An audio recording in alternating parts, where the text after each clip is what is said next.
Hello and welcome back to another scouting episode, and in this episode we're going to be looking at Brazilian wonder kid now with Chelsea, Andrey Santos, and we're going to see if he can bring something to Chelsea this season. Just quickly get that boring stuff out of the way. If you are new here, make sure you hit the like button, hit the subscribe button, because I'm here to tell you about all the best upcoming wonder kids, giving you an in-depth scouting analysis on them, their strengths, weaknesses, and what they'll bring to their new club, what they can bring to Europe in general, or a different wherever they may go. But if you are new here, make sure you hit the like button. And if you enjoy this video at the end, make sure you hit that subscribe button. So firstly, let's have a look. Who is Andrey Santos? Well, he was born on the 3rd of May 2004 in Rio de Janeiro, Brazil. At the age of 4, he began playing futsal. The reason he got into this was initially to lose weight, but then he found himself at the Vasco da Gama's youth academy, where he began as a defender and then moved further forward into midfield. After climbing through the youth ranks and impressing so much, Andrey Santos made his senior debut at the age of just 16 years old on the 6th of March 2021. And then the manager at the time, Z Ricardo, liked what he saw and made Santos a regular starter just at 16 years old. And that's why he became the youngest ever goal scorer in the club's history on the 7th of June 2022, when he netted in a 3-2 away win. After a brilliant start to his career, netting 8 goals in 37 appearances, Andrey Santos was beginning to attract interest from far. But not only that, he also represented Brazil at every youth age group, and his highlight was really during the under-20s South American Championship, where he finished joint top goal scorer with 6 goals and eventually captaining Brazil to win the tournament. These performances caught the eye of Chelsea, and Chelsea on the 6th of 2023 January announced the signing of the next wonder kid, Andrey Santos, back on loan to Vasco for the remainder of the season. Then after his loan spell at Vasco, he then came back to Chelsea and was loaned to Nottingham Forest. However, his time there didn't go according to plan, and he only made 2 appearances in 5 months. Chelsea recalled the player and then loaned him out to their now feeder club, Strasbourg in France. But firstly, we're going to break down his strengths, and we're going to do it individually, both on the ball and off the ball. Let's start with my favourite, off the ball. Santos has been used as a lone midfielder, and that's because of his ethnics. He's athletic, he's strong, he's physical, he reads the game extremely well, he's quick, covers a lot of ground, and he's strong in the tackle.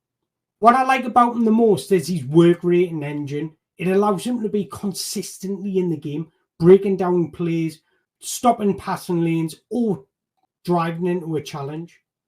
As you can see from his heat map, he covers most of the central areas, both offensively and defensively. He's one of the most complete midfielders you will come across.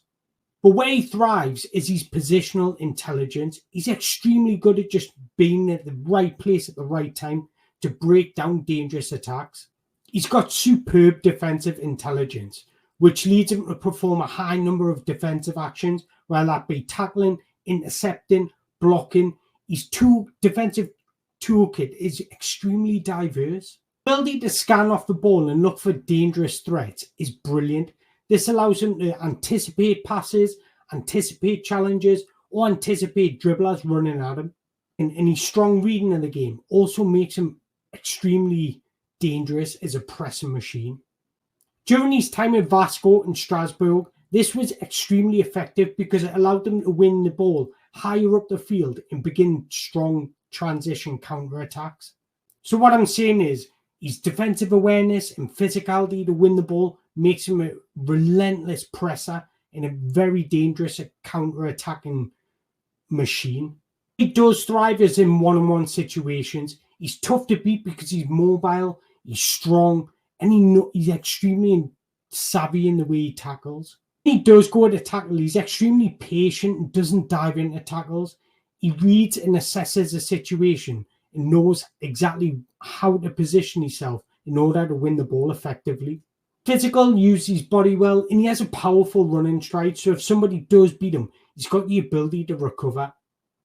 So in the defensive area, he's aggressive, he's ball winning, He reads the game extremely well. He's a front foot style, enables him to intercept passes, recover any loose balls, and retain possession and progress forward when he has to.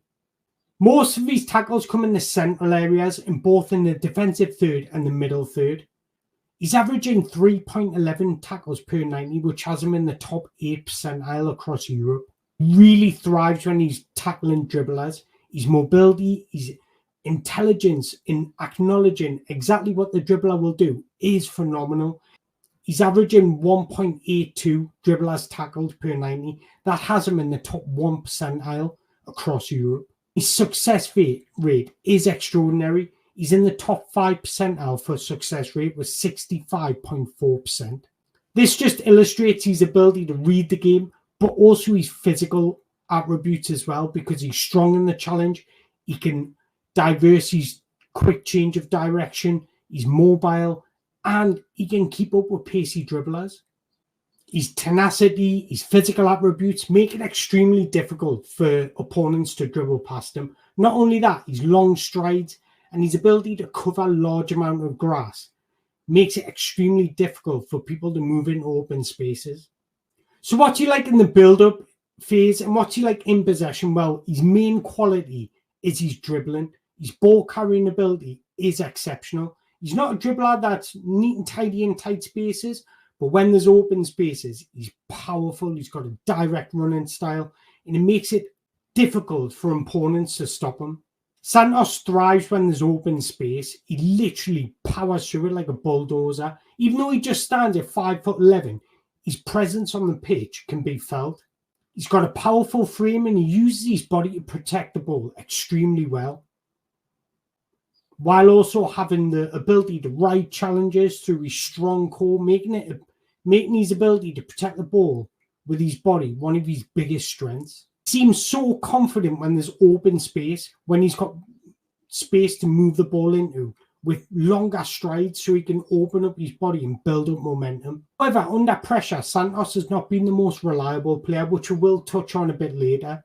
But when he has space, he has the ability to pick the ball up in deeper areas and really progress through the lines. That's when he's at his ultimate best on the ball, when he has space to roam into, to turn into, or to move into. What do you like in terms of the passing sense? Well, he's quite something unique because he's not brilliant, but it's not a flaw. He does well in finding space between the lines where he can pick up the ball, and he constantly looks to switch the play, or if not, he tends to just play the safer option and keep possession. What I'm saying is, don't expect a young Fabregas where he's able to break through the lines with an exceptional vision.